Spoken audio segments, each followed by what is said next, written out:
स्वागत है। आज हम आवर्त सारणी के एक काफी दिलचस्प कोने को खंगाल रहे हैं। हम बात करें लैंथेनाइड संकुचन की। हमारे पास कुछ पेपर्स और नोट्स हैं इस पर, और देखिए, हमारा मकसद है इसे आसान बनाना, समझना कि ये क्यों होता है और रसायन विज्ञान में इसका क्या मतलब है, खासकर डी ब्लॉक और एफ ब्लॉक तत्वों के लिए। तो चलिए शुरू करते हैं। सबसे पहले, ये लैंथेनाइड संकुचन आखिर है क्या? हाँ, तो देखिए, ये लैंथेनाइड्स में मतलब वो तत्व जो लैंथेनम ला से ल्यूटेरियम Lu तक जाते हैं, परमाणु संख्या 57 से 71, उनमें एक ट्रेंड देखा जाता है। जैसे जैसे हम श्रृंखला में आगे बढ़ते हैं, परमाणु संख्या बढ़ती है, लेकिन परमाणु का आकार और आयन का भी वो धीरे धीरे घटता जाता है, उम्मीद से थोड़ा अलग। इसी लगातार कमी को लैंथेनाइड संकुचन कहते हैं। अच्छा, ये तो अजीब है। मतलब आम तौर पर तो हम सोचते हैं कि नीचे जाने पर नए कोश जुड़ते हैं तो आकार बढ़ना चाहिए। तो यहाँ ये सिकुड़न क्यों? इसके पीछे की वजह क्या है? बिल्कुल, यहीं पर बात थोड़ी पेचीदा और दिलचस्प हो जाती है। असल में दो मुख्य कारण हैं। पहला है 4f ऑर्बिटल। लैंथेनाइड्स में इलेक्ट्रॉन इन्हीं में भरते हैं, और इन 4f ऑर्बिटलों पर जो परिरक्षण प्रभाव है, मतलब शील्डिंग इफेक्ट, वो बहुत कमजोर होता है। काफी फैला हुआ आकार होता है इनका। परिरक्षण प्रभाव कमजोर? मतलब वो नाभिक के आकर्षण को बाहरी इलेक्ट्रॉनों से ठीक से छुपा नहीं पाते, ऐसा कुछ? हाँ, बिल्कुल सही पकड़ा आपने। वो एक तरह से कह सकते हैं कि बहुत महीन पर्दे जैसे हैं। नाभिक का जो बढ़ता हुआ पॉजिटिव चार्ज है, वो बाहरी वैलेंस इलेक्ट्रॉनों तक ज्यादा आसानी से पहुंच जाता है। और यही दूसरा कारण जुड़ जाता है, बढ़ता हुआ नाभिकीय आवेश।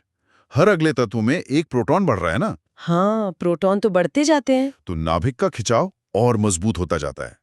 अब सोचिए, एक तरफ कमजोर पर्दा शील्डिंग और दूसरी तरफ ज्यादा ताकतवर खिंचाव।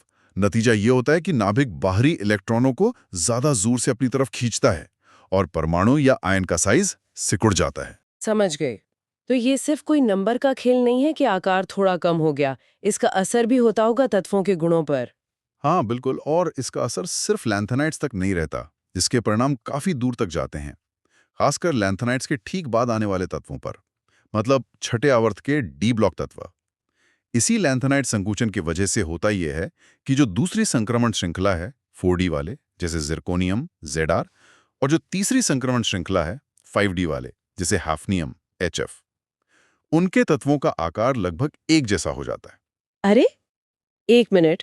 आप कह रहे हैं कि हैफनियम HF, जो जिरकोनियम Zr से काफी भारी है, उसमें इतने ज्यादा प्रोटॉन और इलेक्ट्रॉन है, फिर भी उसका आकार Zr जितना ही?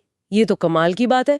फिर तो उनके गुण भी एक जैसे हो जाते होंगे। हाँ, काफी हद तक रासायनिक गुण बहुत समान हो जाते हैं। यही वजह है कि प्रकृति में जिरकोनियम और हैफनियम हमेशा साथ साथ मिलते हैं, और उन्हें अलग करना बहुत मुश्किल होता है, महंगा भी। इसका सीधा असर इंडस्ट्री पर पड़ता है, जैसे कि न्यूक्लियर पावर में, जहां शुद्ध Zr या HF चाहिए होता है। अच्छा, ये तो एक बड़ा परिणाम हुआ। और क्या असर होता है लैंथेनाइड्स पर खुद पर? हाँ, लैंथेनाइड आयनों पर Ln3+ पर भी असर होता है। जैसे जैसे उनका आकार घटता है La3+ से Lu3+ तक, उनका आवेश घनत्व बढ़ जाता है। मतलब उतने ही चार्ज +3 के लिए जगह कम हो जाती है। और इस बढ़े हुए आवेश घनत्व से क्या होता है? इससे वो बेहतर लुईस अम्ल बन जाते हैं, मतलब इलेक्ट्रॉन जोड़ी को स्वीकार करने की उनकी क्षमता बढ़ जाती है। इसलिए वो ज्यादा स्थिर कॉम्प्लेक्स बनाते हैं, खासकर श्रृंखला के बाद वाले छोटे आयन। और इस गुण का इस्तेमाल उन्हें एक दूसरे से अलग करने में भी किया जाता है, क्रोमेटोग्राफी जैसी तकनीकों में। इसके अलावा आयनिक विभव बढ़ता है, ध्रुवणशीलता प्रभावित होती है। ये सब उनके यौगिकों के गुणों पर असर डालते हैं। तो कुल मिलाकर ये लैंथेनाइड संकुचन जो है, वो सिर्फ लैंथेनाइड्स की कहानी नहीं है। ये तो पूरी आवर्त सारणी को समझने में एक तरह की चाबी है। बिल्कुल, ये समझाता है कि क्यों 4D और 5D तत्वों में इतनी समानता है। ये संक्रमण धातुओं के घनत्व, आयनन ऊर्जा और दूसरे गुणों को समझने में मदद करता है।